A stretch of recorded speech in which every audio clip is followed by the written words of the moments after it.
Arun Vishwanath is back with us on CyberSip. Arun is president of Avant Research Group, which is a strategic market research consulting firm.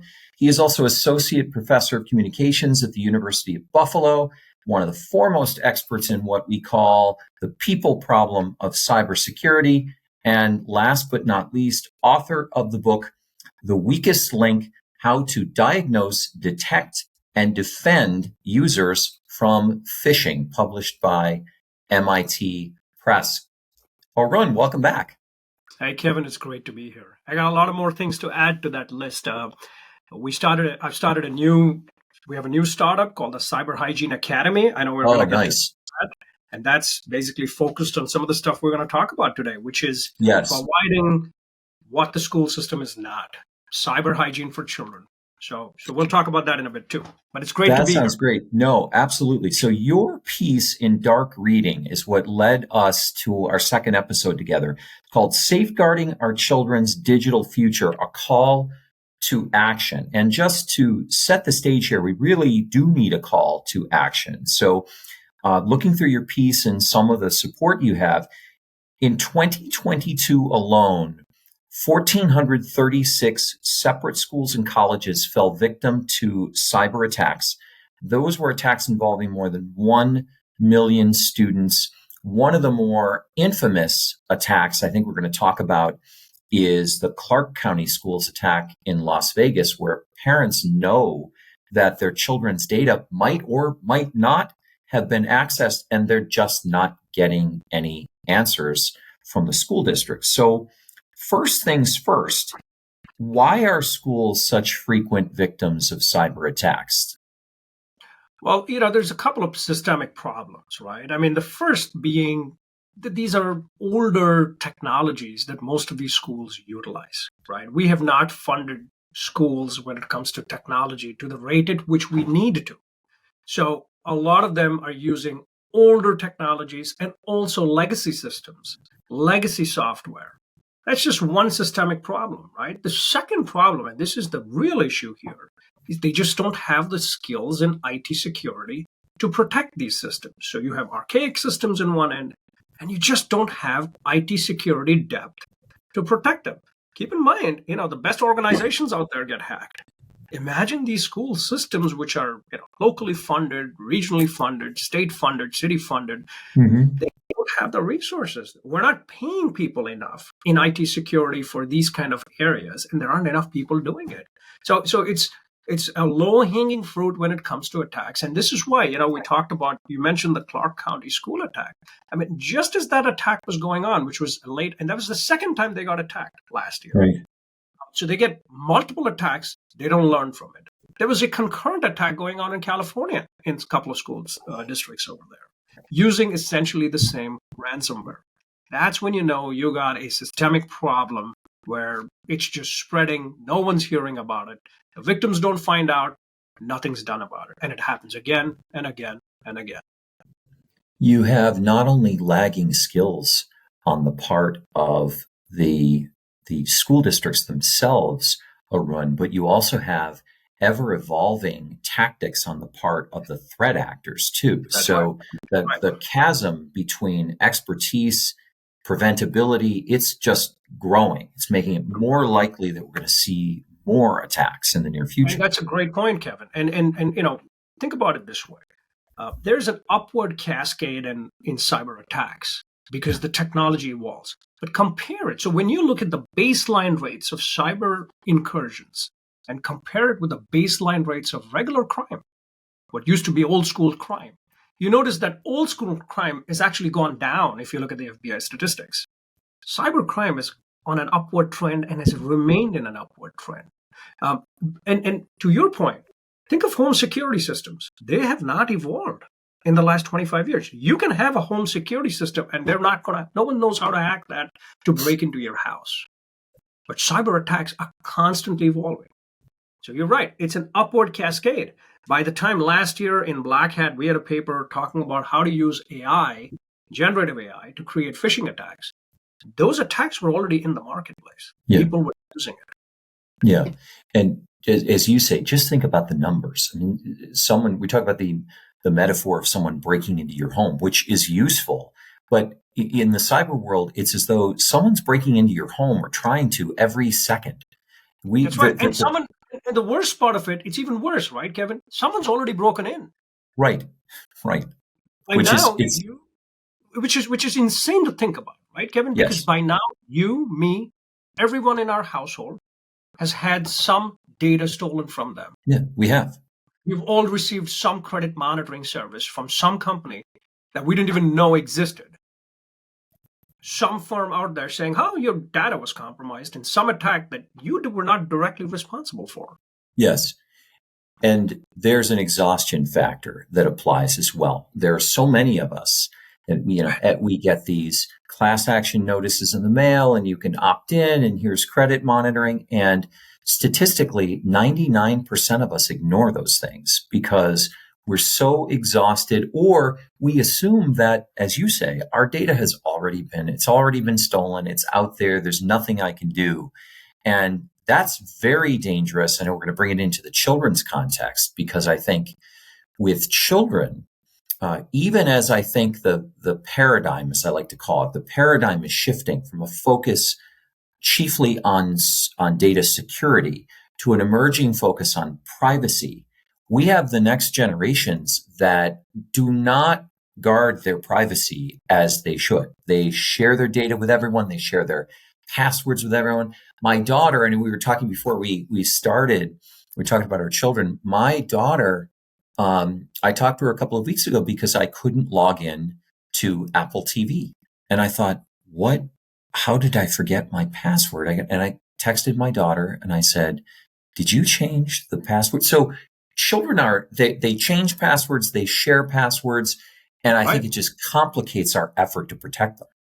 Right. And you're absolutely right. On top of all of this, I have two children under the age of 15. All of their data is already been compromised. They don't even know about it. So by the time you're, 10 or 12, your data is out on some database out there, whether you liked it or not, whether you willingly gave it or not. We've all got monitoring for every one of them, because there was some dentist that was hacked. There was a pediatric dentistry that was hacked. Someone somewhere lost their data already. They just don't even know about it. Add to that you were talking about, which is their relationship with privacy. The privacy contract is very different between what they live and what you and I, who evolved with technology, I call it, we're like the old school, evolved without the internet to the internet. So our privacy contract, we're a little bit more suspicious of what we sign up for. Whereas they're not. You're absolutely right. And there's a third factor to this, right? Which is, where are they learning about cybersecurity? Where are they learning about privacy? Right. And I have a great, analogy of that, or rather, great parallel for how you know where they're learning. Well, look at the number of Stanleys that got sold during Christmas. Every middle schooler I know, now I have a child who plays lacrosse, and every person in that lacrosse team had a Stanley. This is like the hardest selling Christmas gift out there. People were fighting, right? Where are they learning about this? There is network TV as it existed, doesn't exist anymore. No. There aren't commercials for these products. They're learning about this on social media. They're learning about it on TikTok. They're learning about it on technologies where, privacy is being, they're losing their privacy as they learn about privacy. Technology. That's a paradox I never addressed. It is. And there's a paradox to their connection to technology is stronger than any generation's. Their understanding and appreciation of privacy is weaker than any generation. And I think when it comes to parental and school district awareness, Arun, I don't think we fully understand that children are uniquely positioned to be victims. I mean, if you steal a child's social security number, you've got the keys to the kingdom for identity theft, fraud. And once that happens, I think a lot of our audience knows, once you've been the victim of identity theft or fraud, it can be very difficult to right the ship, be very difficult to explain, yep, that wasn't me, that was a fraudster, those transactions aren't mine. Most adults have a hard time with this. Yeah. Let's be honest. Most adults have a hard time recovering their identity once it's stolen. Now, I've been talking to teachers, parents all across the nation, and children in K through 12. Yesterday, I spoke to some kids in high school, and every one of them knew at least 4 to 5 other people who had multiple social engineering attack attempts. Now, what do I mean by an attack attempt? They received a direct message on Instagram from someone that was not a friend of theirs. Some of them were aware of it. Some of them were like, yeah, I keep getting these messages. I don't know what they are. So it's happening. They're being targeted. How many of them have been victims? I know some statistics that are pretty staggering. Because remember, you don't need a lot of victims here, because the victims that are there are the stories. When you hear them, you're like, wow, who's watching this? Sextortion numbers have gone up when it comes to young teens. With generative AI, with deepfake, those attempts are getting more and they're getting easier and easier to perpetrate, harder and harder to discern. I work with some FBI groups out there in Washington, D.C., where we're talking about, people committing suicide because they thought that these images were real. Some of them are just, falling victim to crimes and not knowing who to turn to. So we got a problem that's brewing that no one really wants to talk about, because this is one of those hard problems to solve. It's easier to blame systems, though, right? It's harder to get with the endpoint. I think that's right. And I think part of at least one of the problems as you're speaking, I'm thinking, one of the problems is endemic to education itself. So as a lawyer, I know to go to the case books and the statute books, and maybe secondarily the treatises and the commentaries, to find my sources of law. And I rely on those. And I know them by the same token that if I'm on Google or Safari, or if I'm looking at a Wikipedia post, I should be suspicious of that. And that seems to be the opposite approach that young people take today. And of course, it's not their fault. So you have a conversation with one of your teenager or one of your children, and they'll say, Dad, I just read this. And I'll say, that's a little suspicious, or as my daughter has taught me, that's a little sus. So where did you read this? And she'll give me some source that is just utterly ridiculous.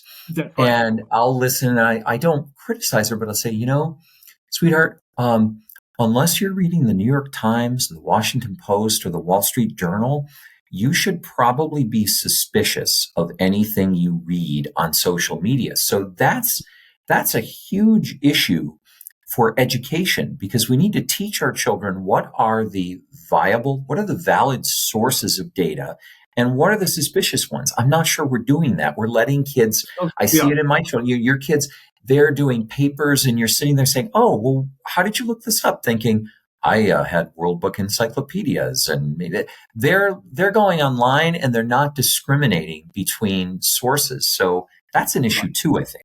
It's a huge issue. And I think part of the, when you look at education, K through 12 right now, right? Most schools, now my kids one of them goes to a public school, one goes to a parochial school. Most of these schools across the nation give the kids Chromebooks. So we're starting to give them technology. But what do they do with these Chromebooks, right? They lock it down. They create a whitelist and say, well, you can't go here, you can't go there, you can't access ChatGPT. We police. We don't teach.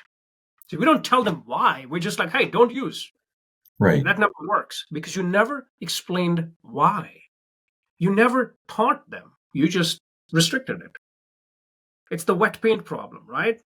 You get a note out, people want to touch it. Why? Because you just made this more important than it was. Instead, if we actually took these technologies and taught them, and this is what the Cyber-Hygiene Academy hopes to do. We want to do what the school system is not doing. We want to create cyber hygiene in our children. We want to instill cyber hygiene. And cyber hygiene is, there are 3 R's that we want to do, right? So what are these 3 R's? We want to teach them to respond, to react, to recover, right? How do you respond to an incoming attack or a call that's coming through? How do you resist it, right? And if you do have a problem, how do you recover? And when you do these 3 R's, you get what is called as resilience, right? And this goes across a spectrum of things that you need to do. Everything from what you're talking about, credibility of sources. How do you use social media? What we call social media hygiene, email hygiene, messaging hygiene. Mm-hmm. How do you create better password authentication hygiene? And it's not just, hey, create a new password. It's how do you craft these passwords? Yes. How often do you need to do it? How do you store them? How do you keep them in a manner in which everybody, and how do you not share it with everybody around you? Like, all your friends know your password. It's not a password anymore. Right. You have no protection. It's not a password. That's all good, Arun. And I think you're right. I remembered when I was a kid, I was told because I said so, affectionately, but firmly. And today, kids want an explanation. So how about something like, well, the foundation of a free society is the ability to discuss and debate and decide. And if we can't agree on reliable sources of information and we can't secure our communications at the most basic level so that we know who we are talking to, who we're communicating with, we don't have a free society.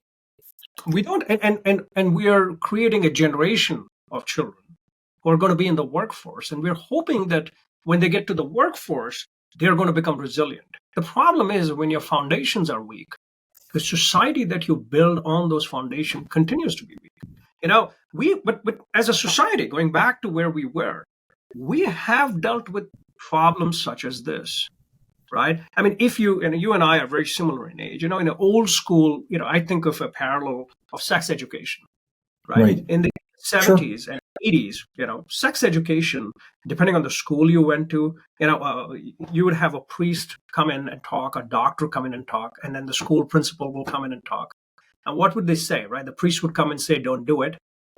The doctor would come and say what not to do, right? And then the principal would come and say where not to do it. No one would explain anything about the how, the why, the rationale behind it. Right. That's the problem. And what changed that was the 1980s, the AIDS epidemic, and what we had to deal with it after, where we had to have hard conversations. And if you look at HIV and AIDS and how we combated it as a society, which became ballooned into what the process was all across the world, is we changed orientation. We changed how young people orient to sex. We explained the rationale, but the orientation to sex changed. It wasn't just the commercials that changed it. It was the orientation. Today, whenever you have people in a first encounter situation, they orient themselves saying, well, I don't know this person. I got to have safe sex. There's a heightened awareness that did not. You see, that's your starting point. We changed how generations orient to sex. We've dealt with this, and we've done it very well. And we need to do a very similar thing with cybersecurity, with cyber hygiene, with cyber resilience. We have to change orientation. We got to begin with why. And that involves explaining what's wrong when you go to sources that are readily and easily accessible. Right. What happens when you just go to Wikipedia? How easy is it to create a Wikipedia page and add entries to it that are not right?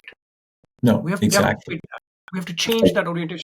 That's more than a slogan. It's demonstrating what could happen. Likewise, we need to demonstrate to our kids what happens when you post an image online. How much metadata can I extract from it? Mm-hmm. How easy is it for someone to know where you are when you took that picture? How much of a threat is it to your personal self? So we talk of, psychological hygiene, right? Personal hygiene and privacy. We talk about these three things, which is your sense of where you are, your location, your geography. All of these matter if there's a bad guy out there. And remember, these, hackers and predators can be anywhere in the world. Yeah. So this becomes very important. No, it's critical. And I think that leads us neatly into how we fix it. So what are we going to do? What are the steps that we take? And I think that, what the first item that you focus on in your dark reading piece, we touched a little on training students, so I want to come back to that. But the first item you focus on, which may not be self-evident, and that is fixing teacher shortages. So not self-evident in the sense that we know we have teacher shortages that we need to fix.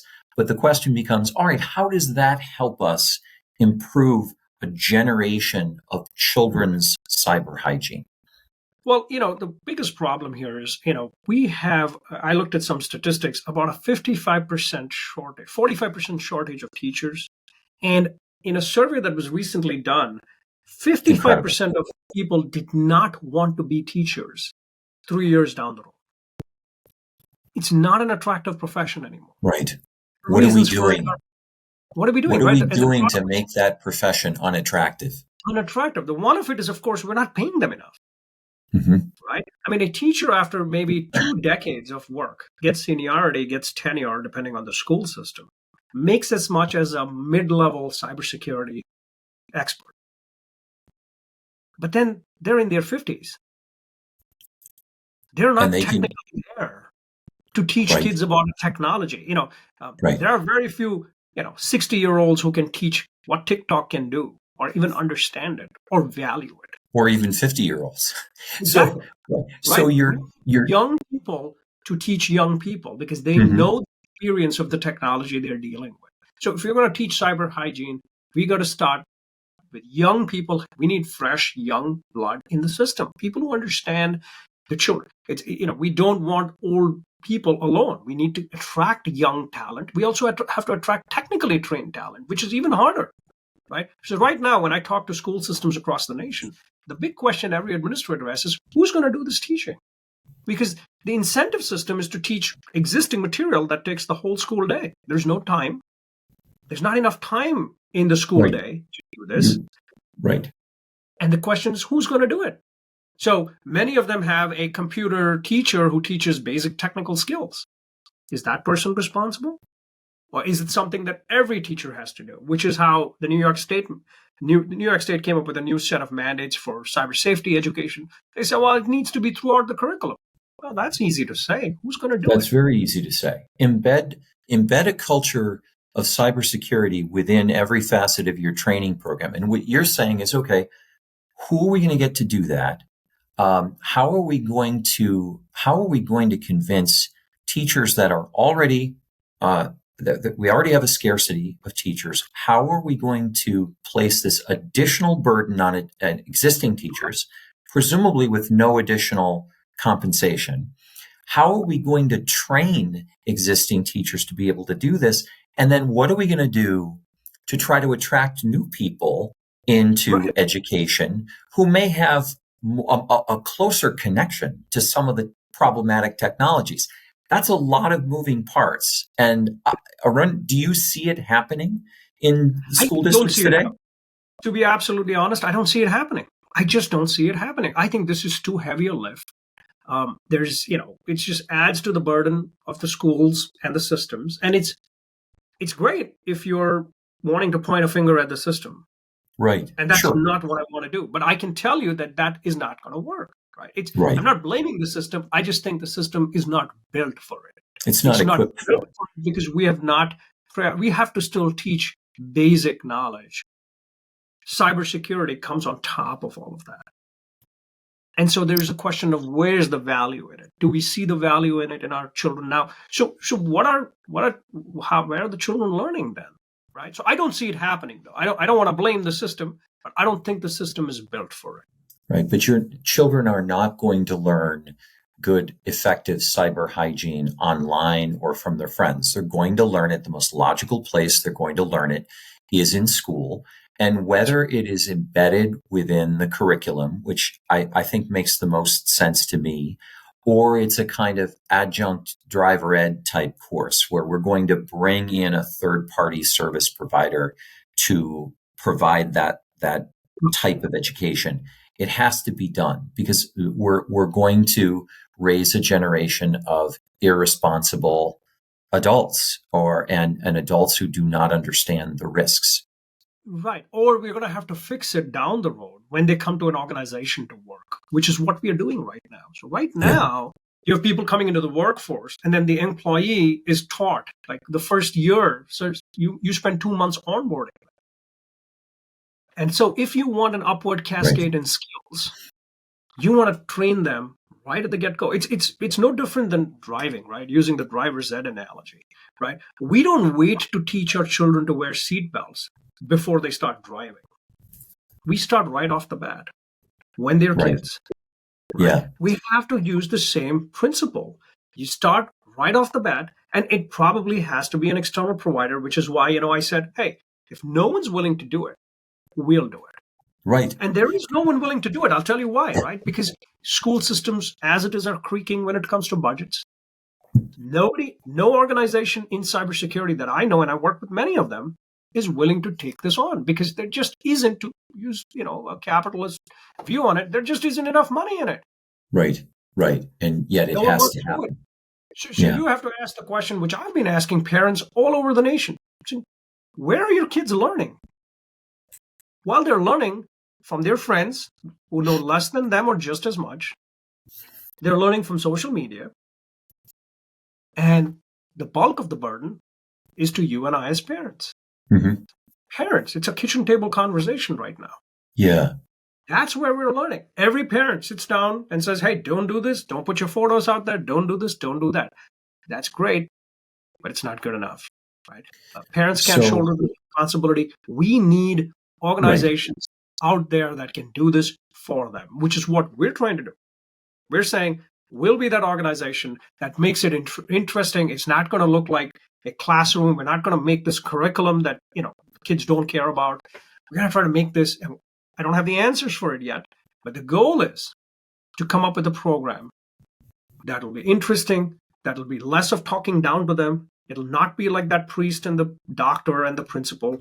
It's going to be more like, how do we change your orientations towards all these different facets of cybersecurity? That includes things which you talked about, right? All the way from source credibility to email credibility, right?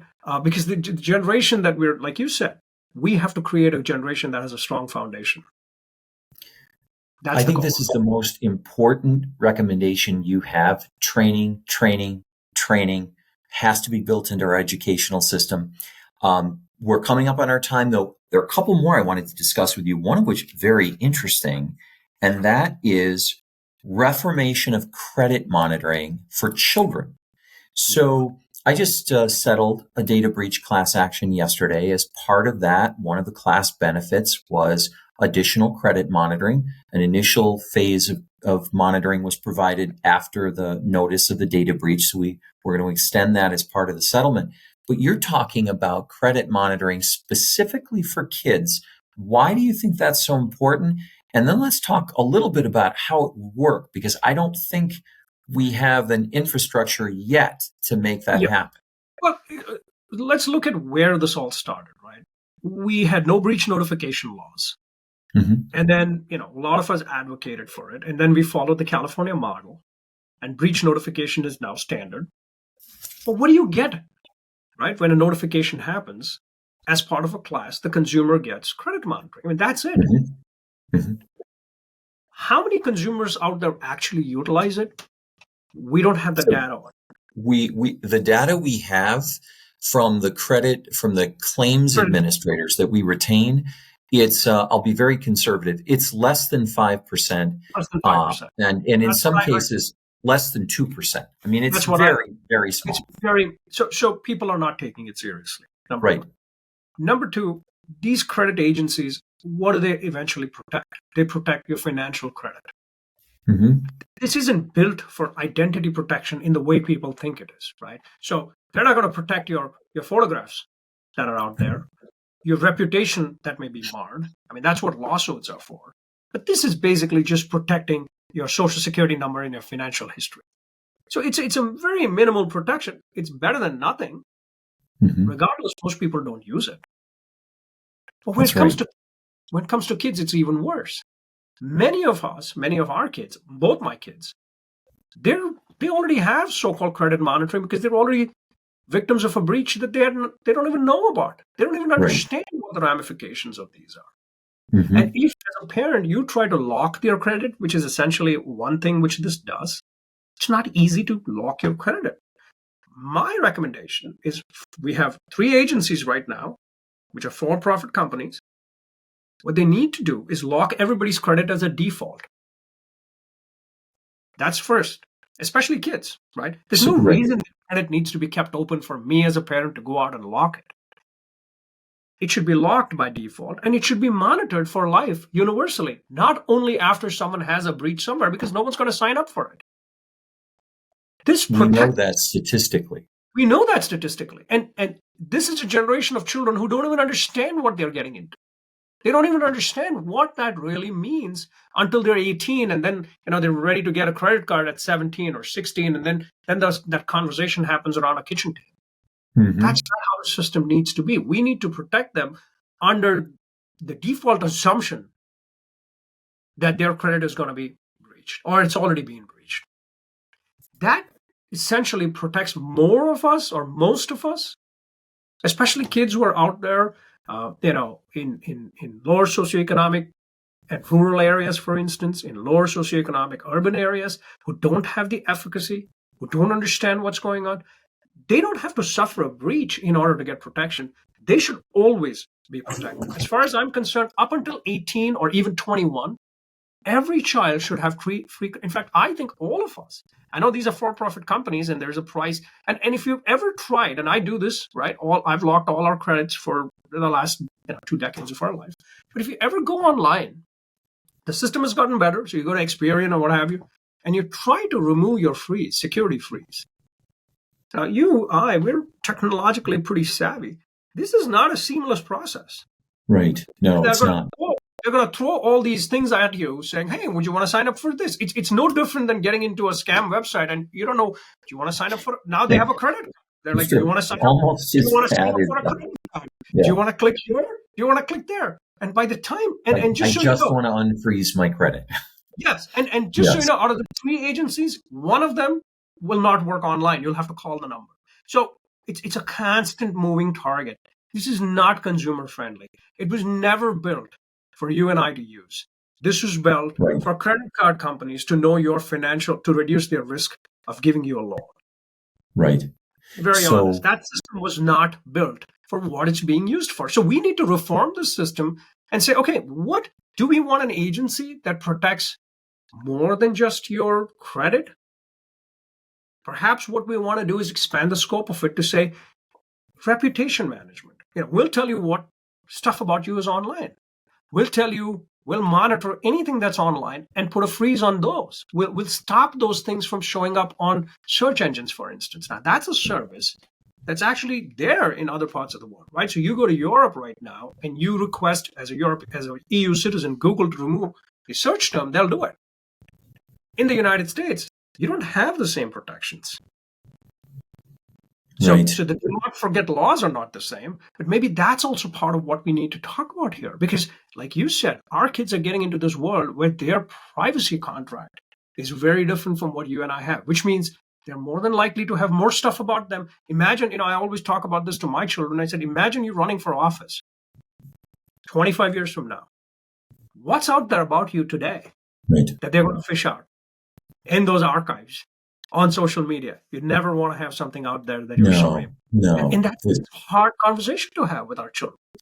Right, and I think we come back to this as we close. I think that there's a perception that children care less about privacy, that this is a generational shift, and I'm not sure that's the case. I think that when it comes to sharing passwords, that's one thing.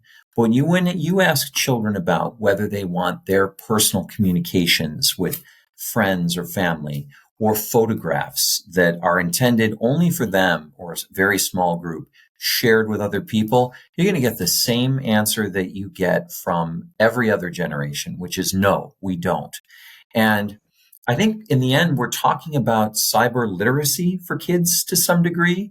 And if we frame this issue in the right way, eventually for kids, but first for the educators and the legislators that need to make this happen, we have a chance to make it work. But somehow, either directly in the education system or through third-party service providers like the organization you founded, there needs to be an infusion of cyber literacy in our education system. I don't think there's any way around it. I don't think there's any other way to solve this problem. That's right. And we need some systemic changes.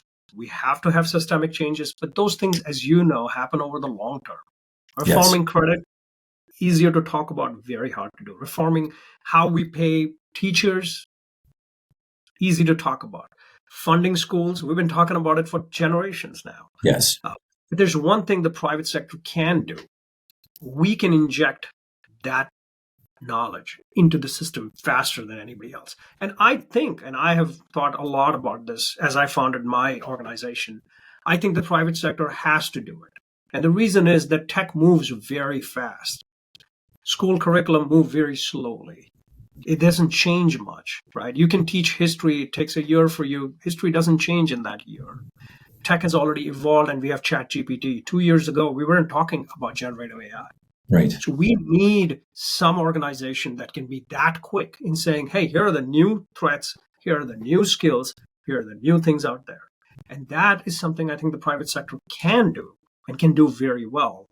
Yeah. And they can pay and attract the kind of compensate the staff to get them to do it. Critical. We got to do it. And that's why, if no one else is going to do it, let's do it. Because, this is my contract with my kids. I have a 15-year-old and I have an 8-year-old, and it's my contract with my children. By the time they're done, I at least want to have one program that they can say, hey, this taught me how to be cyber safe, how to be resilient. If I can do that, if I can save and protect those 2 kids, my own, it's a very selfish motive. But I think I can do that. And if we can do that, we can protect every kid out there. Yeah. Well, that is our charge. And that's very well said. Arun Vishwanath, thank you so much for joining us today on CyberSip. And give us the name once more of the new organization that you're founding to try to make this education happen. That's right. It's called the Cyber-Hygiene Academy. And you can find us on cyber-hygieneacademy.com. We'll look for it there. All right, Arun, thank you so much. I really appreciate you joining us a second time. And I know you'll come back for another episode and where we will be talking about some other cutting edge topic in the realm of cyber hygiene. Absolutely. Thank you, Kevin. As always, it's a pleasure. No, my pleasure. Thank you. And thanks to all of you for joining us on this latest episode of CyberSip. We're back soon with another episode. The CyberSip podcast is available on barclaydamon.com, YouTube, LinkedIn, Apple Podcasts, and Spotify. Like, follow, share, and continue to listen.